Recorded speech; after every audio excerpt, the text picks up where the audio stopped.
Hi everyone. So today we have a very special guest with us.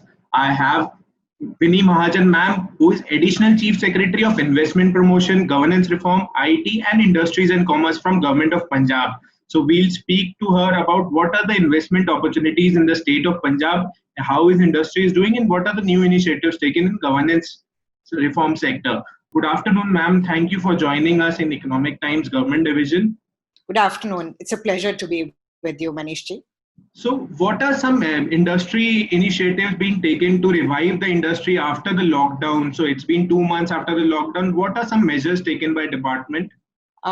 So, as we all know, industry really faced a very, very difficult time on account of the lockdown. Now, of course, the lockdown was essential in order to ensure that the country and every state had enough health sector response possible should the COVID pandemic reach the kind of proportions and have the kind of situation that we saw, for example, in so many developed countries. So it was necessary, but it created havoc for industry. In Punjab, we have almost 2.6 lakh registered units in the MSME sector, and we were down to just about 1,500 units.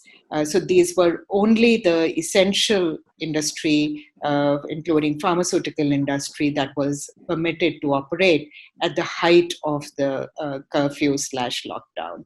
It was very hard for those units. It involved having available the required curfew passes, and the supply chains obviously were disturbed. So the whole transportation network, everything. The industry department tried to work with those units which were permitted to function at various points in time so that they could continue to operate smoothly and without any disturbance. But most importantly, we worked with the units that were progressively allowed to open up.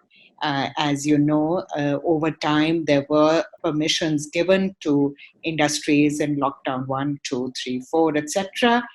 We worked with the units which still face difficulties on account of movement of their workers, their management. So that movement of vehicles was constrained, movement of people was constrained, public transport was not permitted, so all of those things. And of course, again, the issue of the supply chains and the goods transport. I'm happy to report that the Punjab industry has, as we hoped and expected, has shown a lot of strength and courage, and they responded very quickly as soon as the opportunity to reopen was given to them. So as I mentioned, we have about 2.6 lakh units. Every day we are tracking the progress. Our general managers in industry have been tasked to work with the units and help them reopen. Our deputy commissioners have been instructed to provide all support, and it's a matter of satisfaction that 2.3 lakh units are already open, and now we are looking at those last 25-30,000 units that are not yet open, as to see how we can support them further. So, ma'am, many of the laborers, so they were migrants who moved outside of Punjab, and some have returned back to Punjab from various states. So, how are you planning to map their skills and include them in the industries which are now current operating in Punjab? Any plans for that? It's obviously been a huge challenge, and we know that there were these terrible scenes of migrant labor wanting to go back home and being unable to do so because there were no trains, there were no buses, there was no movement possible. In Punjab, we believe that the migrant labor, the people from no matter which part of the country or in fact even overseas they come, we welcome them, we make them our own. We have had the privilege of having a very large number of people come to the state from all parts of the country. Many of them have made Punjab their home. Many of them have been living here for years on end. We see them as our own. And so in Punjab, we were very clear, if anybody wanted to go back to his village or his town to meet his family, it was perfectly understandable. It's a natural emotion. These were difficult times. We not only did not stop them ever, we made all efforts possible to facilitate their return, and until they could return, to make them as comfortable as we possibly could. We introduced new helplines to be able to get cooked food over at the worst lockdown phase, to get rations across to them, to make sure that they did not want for anything for which the state government could help them. As soon as it was permissible, and it was states such as Punjab which made a huge effort in this direction, there were special trains that were arranged. There was a huge exercise involved in mapping the labor that wanted to go. We introduced online systems, we introduced phone helplines. We did whatever best we could so that everybody who wanted to go home was facilitated free of cost, with the state government picking up the tab, because we believed that was the least we could do for our family members who wanted to go back. And we are so happy that many of them, while going, also told us that they were happy in the state, that they would come back. We are already hearing of people coming back. We believe that they do see Punjab as their long-term home in some ways, and they will come back.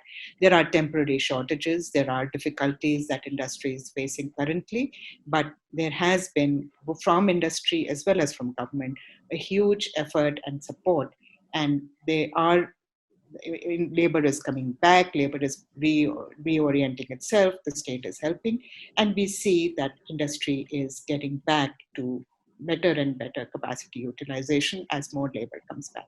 So you're also heading the investment promotion department there. So what are some key benefits being given to the investors who are coming across from India and from other countries also? So what are some benefits for them to come to Punjab, invest in Punjab, get their setups there? Punjab has been trying very seriously over the past several years to become a much more attractive destination for new investors. At the same time, we believe that our own industry is a very huge strength, and we have made it a part of our policy. There is a new industrial and business development policy that was issued in 2017, where we have, for the first time actually, really strongly recognize that existing industry is a big strength of the state, and that we will do whatever it takes to support them in their investment plans. So that is one. To help our own industry survive the difficult times, to revive in as soon as the situation has improved, and to thrive going forward. This is one major effort of the state government. But we also are very keen that new units come up from outside the state and outside the country. We have a very robust investment promotion agency. In fact, the Punjab Bureau of Investment Promotion, often called Invest Punjab, has been in many ways rated as the best in the country. It was set up even before Invest India was set up at the national level, and it also provides regulatory clearances in a single window format, single entry, single exit for all investors for their investment propositions. We had seen a lot of success as a part of the fiscal and non-fiscal incentives introduced in the 2000 policy, as well as a result of strong efforts made to bring about regulatory reform for ease of doing business and so on. We've had received over 60,000 crore of investment that was actually grounded in the state, in the sense that these are projects going forward under implementation, not just MOUs. We stopped tracking MOUs 3 years ago. We are now only looking at actual investments round coming into the state, and we receive those. Now, going forward, naturally, there are both opportunities and difficulties. So one difficulty, of course, is that globally, the economy is in doldrums. The entire world is seeing economies are contracting rather than growing, and that reflects itself on aggregate demand and on investment proposals from industry. There are also difficulties in open trade and so on. We know those. On the other hand, we do know as well that there are many corporates looking to relocate. There was always this concern about excessive concentration geographically, but increasingly there is a recognition that other countries, and especially India, provide a very major locational advantage. So there is a global investment movement that we are all looking to. And in Punjab also, we hope to reach out to those sections. So amongst the things that we recognize as a result of our investment promotion activity of the past is that we need to reach through in partnership with industry. We believe that government reaching out to industry and speaking about the strengths of the state is important, but it is equally important for private industry to be in partnership with the state government, because outside investor sometimes listens more carefully, and with the private industry carries more credibility. So we have been working with our industrial units, we've been working with the industry associations. I am so happy that we have the full support, involvement of all industry bodies, whether it be CII, FICCI, PhD chambers, and so on. All of them are with us today in working on what can be done, what needs to be done to make the state more attractive for investment and to make outreach efforts. We also have set up very strong group of experts under the chairmanship of Mr. Monte Kaluwalia.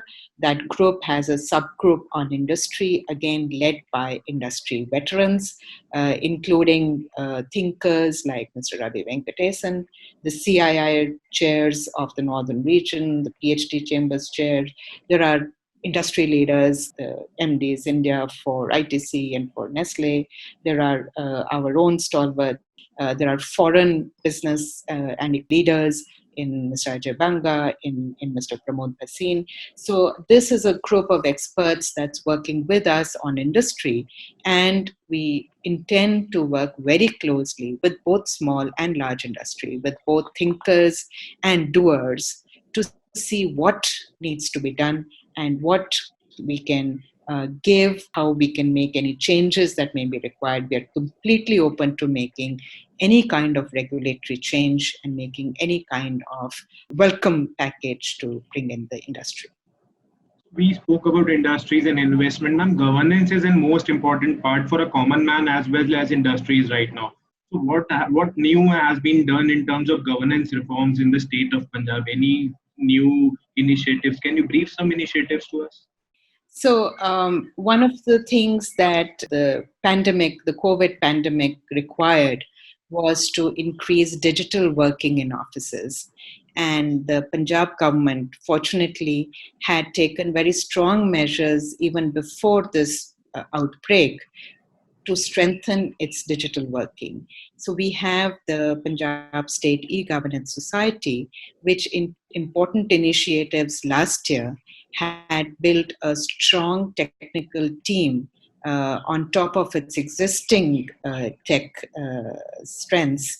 And we hired a chief technology officer and technical experts of very high order.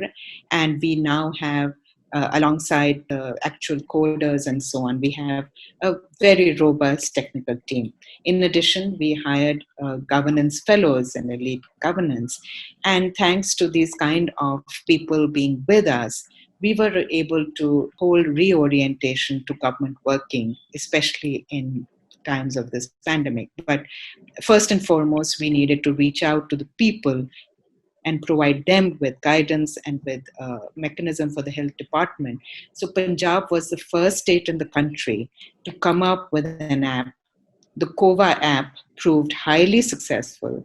In fact, I do believe that Arogya Setu, which followed COVA after several weeks, has still not all the features that COVA has.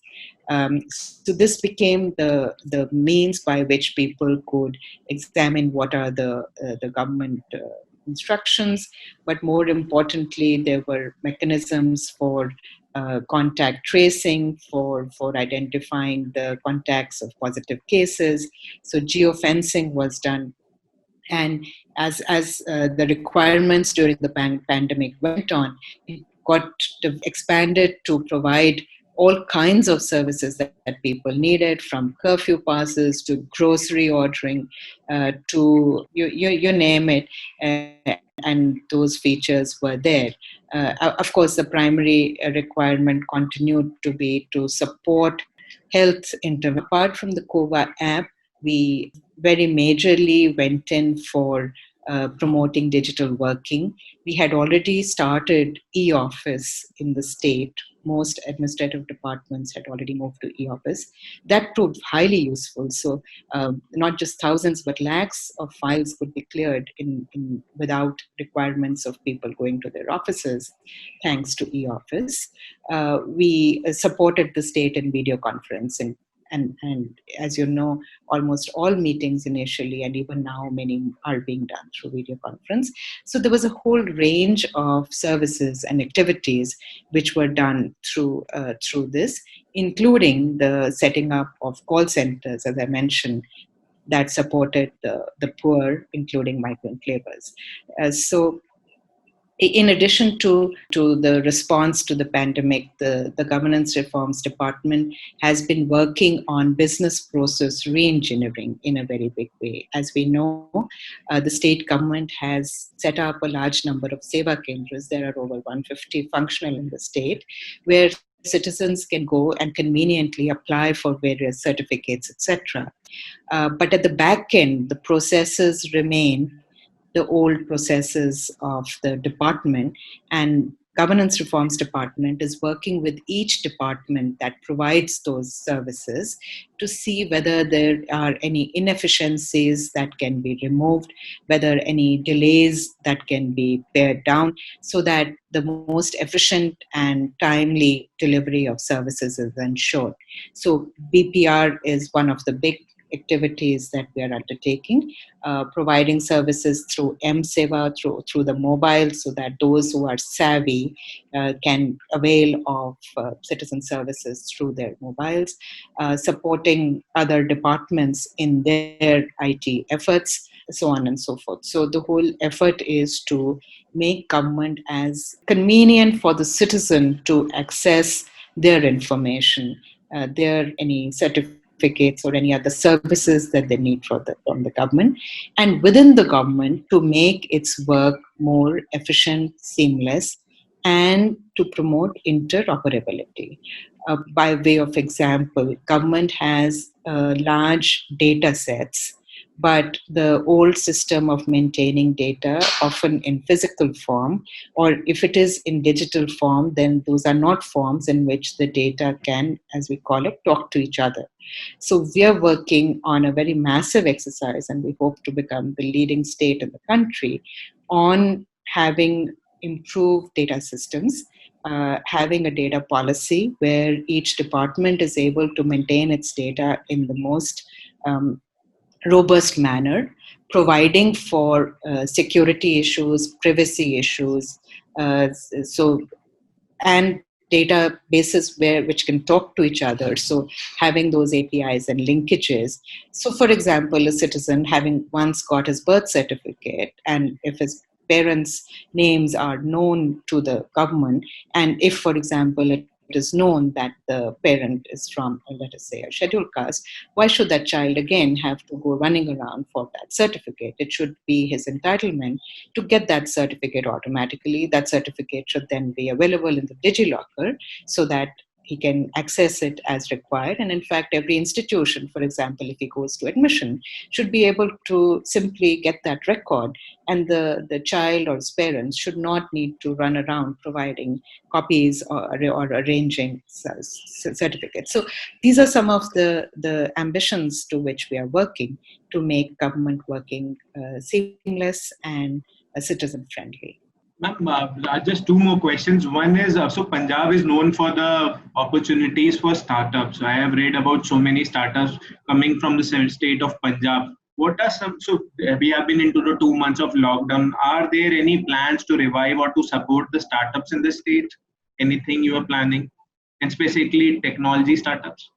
Yeah, I was just going to say that when we talk about startups, intuitively, we just think about the IT world and the tech startups.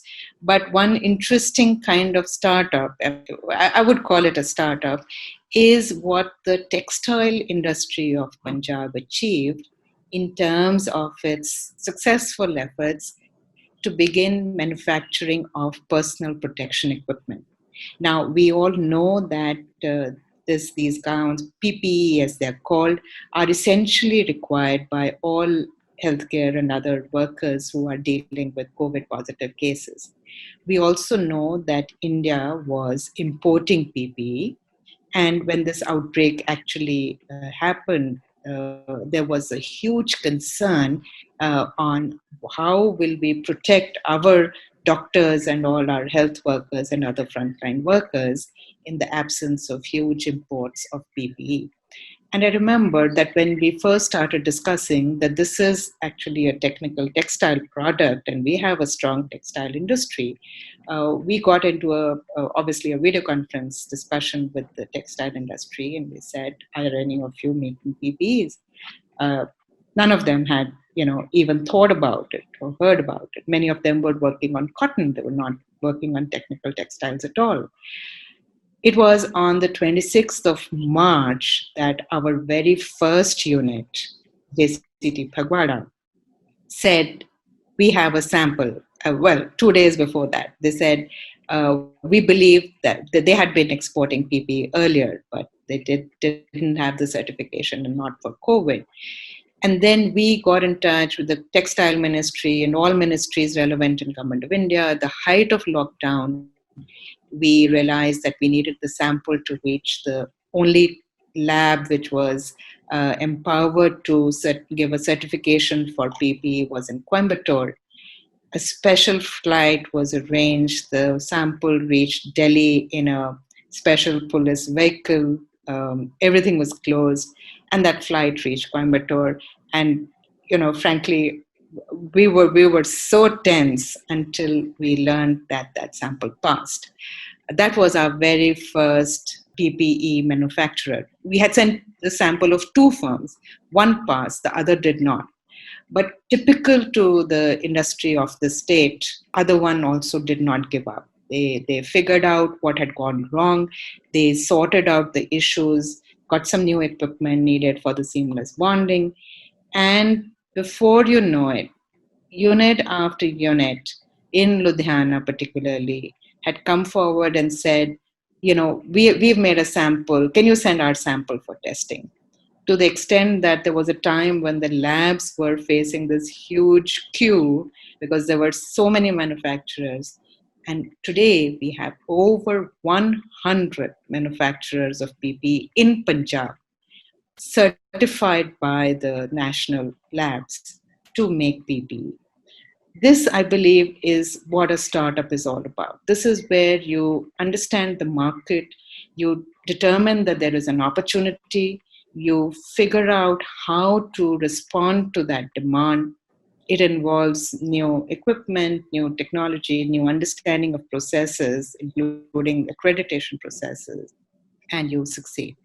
But coming back to the more standard definition of the IT-based startups, we are very pleased that our Mohali region in particular is getting a lot of traction these days. The IT city in Mohali, the STPI Mohali have grown very well. There are a large number of IT units there.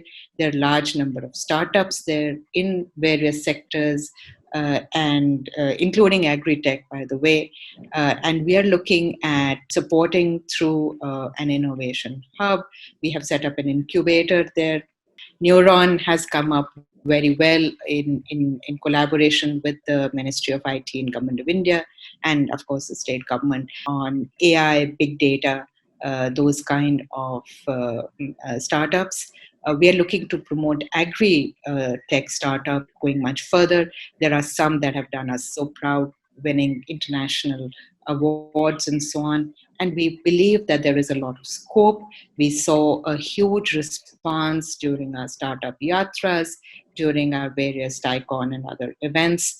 There's a robust infrastructure, we believe, here. There is the the availability of mentors, of funding, and now with people like Mr. Pramod Bhasin supporting us, we believe that industry will come forward in a big way, and between industry, government, academia, because this is also an education city. There is this whole hub of very high quality educational institutions, whether it's ISB, ISER, IIT, just a little distance away, the National Agri-Biotech Institute, the National Institute for Pharmaceutical Education and Research, the Nanotechnology Institute, and new universities for which the state government has given land, the Plaksha University under construction, the New Amity University under construction, both of them focused on science and technology.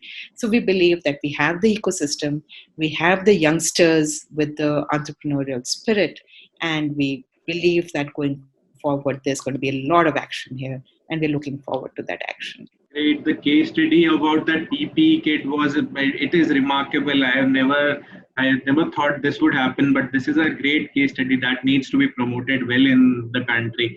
And last question is, what would you like to say about agri-tech? What's the opportunity in agri-tech? Because agriculture is one of the most important parts in the state of Punjab. So what's an opportunity for agri-tech, whether it is a startup or a big organization? How do you see that? What are the opportunities for some state government departments or agriculture departments if they can bring some new technology for the farmers and for the people who are working in the agri space? So Punjab obviously has been for a long time the leader in agriculture in the country. There's just no two sort of views about it. The people who brought in the Green Revolution are the people who now need to look at and are looking at new options. We know that the wheat paddy rotation is not a very good one. It is environmentally damaging. There is just not enough underground water or even surface water.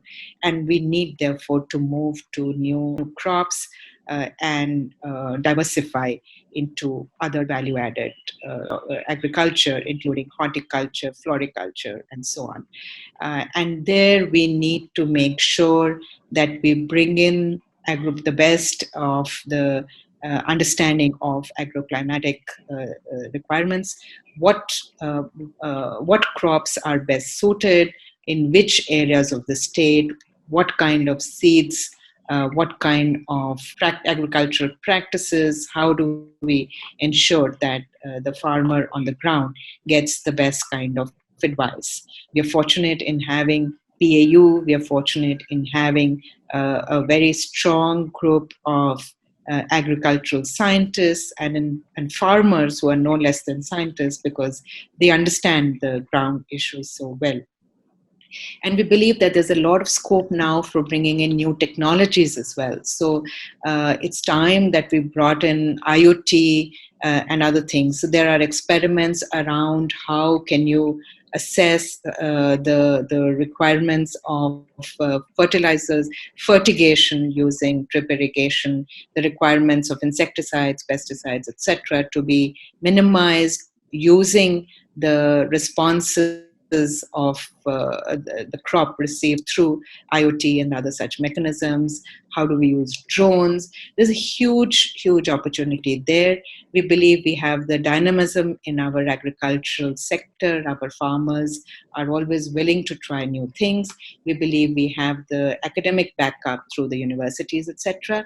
And certainly the state government will not leave no stone unturned to make sure that the best of ideas, the best of techniques, the best of products are made available to our farmers to allow agri-tech to become the next harbinger of the Green Revolution 4.0.